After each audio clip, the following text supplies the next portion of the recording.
नमस्कार दोस्तों, आज मैं आपको त्रिकोणमिति के बारे में बताने जा रहा हूँ। समझिए कि एकदम जीरो से स्टार्ट करने जा रहा हूँ मैं त्रिकोणमिति। और आज से आप मेरे वीडियो को देखिएगा, चैनल को सब्सक्राइब कीजिएगा। शुरुआत करते हैं। त्रिकोणमिति का जो अर्थ होता है वो त्रिभुज की तीनों भुजाओं का मापन का, इसका अर्थ होता है कि त्रिभुज के तीनों भुजाओं का मापन। ठीक है, सबसे पहले इतना कुछ तो हमको पढ़ना नहीं है त्रिकोणमिति में, लेकिन हम एकदम जीरो लेवल से उठा रहे हैं। त्रिभुज के बारे में हम जानेंगे कि त्रिभुज है क्या। तो त्रिभुज जो है तीन भुजाओं के मिलने से जो क्षेत्र बनता है हमारा, इन तीन समतल रेखाओं से घिरे हुए क्षेत्र को त्रिभुज कहते हैं। ठीक है, और त्रिभुज के तीनों कोनों का योग जो होता है वो आपका 180 डिग्री होता है। ठीक है, जो बहुत बार एग्जाम में पूछे भी गए हैं कि त्रिभुज के तीनों कोनों का योग कितना होता है, तो 180 डिग्री होता है। ठीक है, त्रिभुज के तीन समतल रेखाओं से घिरे हुए क्षेत्र को त्रिभुज कहते हैं। जैसे यहाँ पे एक आकृति है, आपको दिख रहा होगा, इसमें तीन भुजाएं हैं। पहला भुजा है, ये दूसरा और ये तीसरा, और तीनों भुजा से जो बंद आकृति है इसी को हम त्रिभुज कहेंगे। ठीक है, इस त्रिभुज में तीन शीर्ष होते हैं, आप यहाँ देख रहे हैं, इसी को शीर्ष कहा जाता है। इसमें तीन शीर्ष हैं। ठीक है, और तीन भुजाएं होती है। जैसे आपका ए से लेकर सी तक एक भुजा हुआ, इसको भुजा कहते हैं। इंग्लिश में इसको साइड कहा जाता है, भुजा को। शीर्ष को वर्टेक्स कहा जाता है और कोण को एंगल कहा जाता है। ठीक है, तो दो भुजाओं के मिलने पर जो झुकाव उत्पन्न होता है उसको कोण कहते हैं। ये हमारा कोण है, पहला कोण है, ये दूसरा कोण है और ये तीसरा कोण है। इस प्रकार से त्रिभुज में तीन कोण, तीन शीर्ष और तीन भुजाएं होती है। ठीक है, अब त्रिभुज के बारे में हम जान लिए। अब हम जानेंगे त्रिभुज के प्रकार कौन कौन से होते हैं और उस प्रकार में हमें पढ़ना क्या है। ठीक है, त्रिकोणमिति में कौन सा प्रकार पढ़ना है। तो त्रिभुज के प्रकार दो आधार पर होते हैं, एक भुजा के आधार पर और एक कोण के आधार पर। एक भुजा के आधार और एक कोण के आधार पर।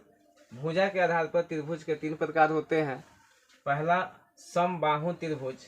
अब समबाहु त्रिभुज क्या होता है इसके बारे में जान लेते हैं। समबाहु यानी सम मतलब बराबर और बाहु मीन्स भुजा, यानी जिस त्रिभुज की तीनों भुजा आपस में बराबर हो उसे समबाहु त्रिभुज कहते हैं।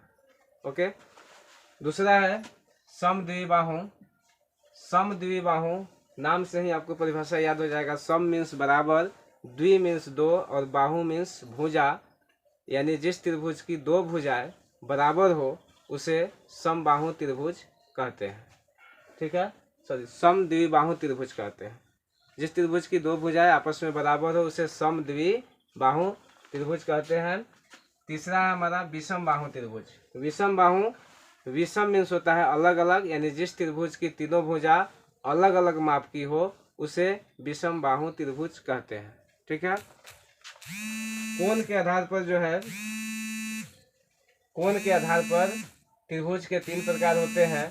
पहला है समकोण त्रिभुज, दूसरा है न्यून कोण त्रिभुज और तीसरा है अधिक कोण त्रिभुज। अभी तीनों के बारे में हम बारी बारी से जानेंगे ये त्रिभुज है क्या।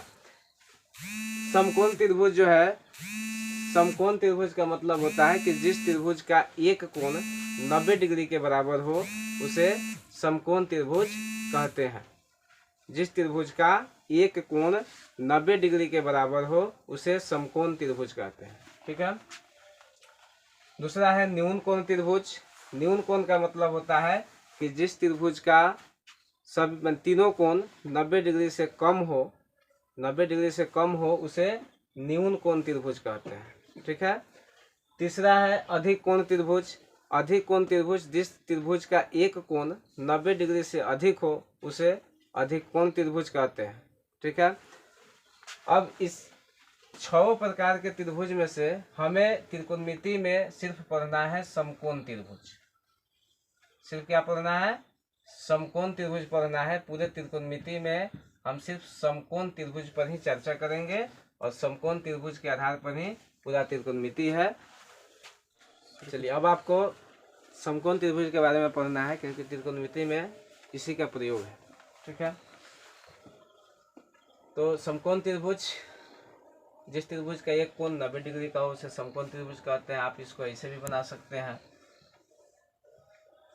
ये भी एक त्रिभुज समकोण त्रिभुज ही है, ऐसे भी बना सकते हैं, ये भी एक समकोण त्रिभुज ही है। ठीक है, तो हमने एक चित्र बना रखा है समकोण त्रिभुज का, जिसमें ये कोण हमारा 90 डिग्री का है।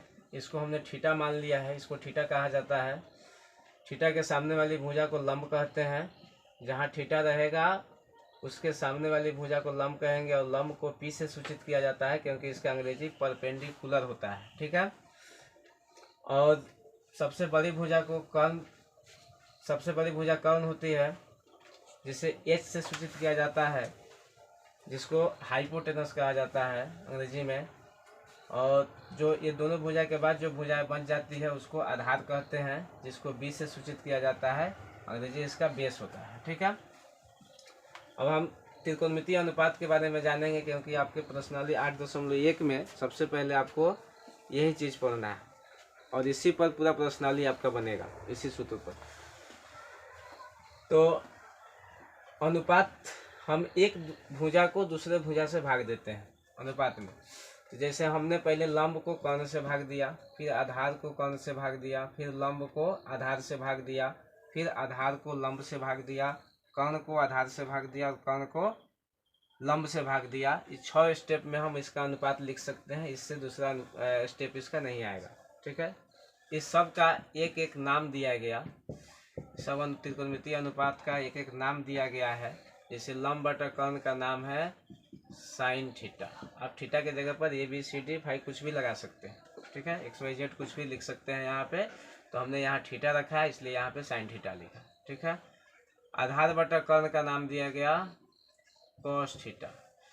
लंब बटा आधार का नाम दिया गया है टैन थीटा।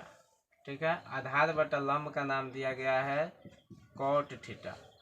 और कर्ण बटा आधार का नाम दिया गया है सेक थीटा। और कर्ण बटा लंब जो है उसका नाम दिया गया है कौसेक थीटा। ठीक है, आप यहाँ देख सकते हैं कि टैन का उल्टा जो है कॉट है, क्योंकि ये P बटा B है और ये B बटा P है, तो टैन का उल्टा कॉट हो गया। कॉस का उल्टा जो है आपका सेक है, कॉस B बटा H है और सेक H बटा B हो गया। और साइन का उल्टा कौशिक है, साइन P बटा H है और कौशिक H बटा P है। ये इसके लिए आप 3 को याद कर लीजिएगा ऊपर वाला, तो ये 3 जो है इसका उल्टा करके बन जाएगा। लेकिन याद रखना पड़ेगा कि साइन का उल्टा कौशिक होता है, कॉस का उल्टा सेक होता है और टैन का उल्टा कॉट होता है।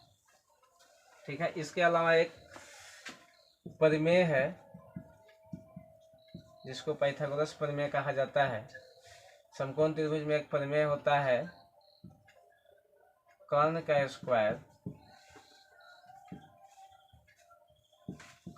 स्क्वायर बराबर लंब का स्क्वायर प्लस आधार का स्क्वायर। ठीक है, जिसको हम लिख सकते हैं H स्क्वायर बराबर P स्क्वायर प्लस में B स्क्वायर। अब इससे हमें 3 सूत्र प्राप्त होते हैं। अगर हम H पर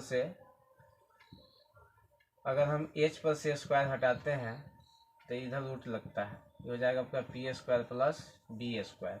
अगर हमें P निकालना हो तो यहाँ पे P स्क्वायर आ जाएगा, तो H स्क्वायर इधर जाएगा, इधर प्लस में है तो H स्क्वायर हो जाएगा इधर, और माइनस का हो जाएगा B स्क्वायर।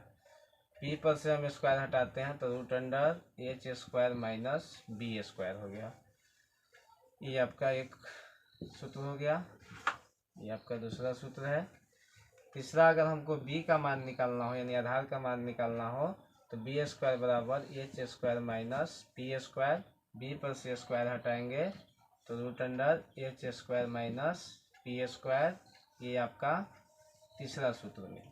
ठीक है, P स्क्वायर। ये 6 त्रिकोणमितीय अनुपात और 3 जो है पाइथागोरस प्रमेय का सूत्र, ये 6 और 3 9 सूत्र आप याद रखिएगा तो आपको पर्सनली 8.1 बनाने में कोई दिक्कत नहीं होगी।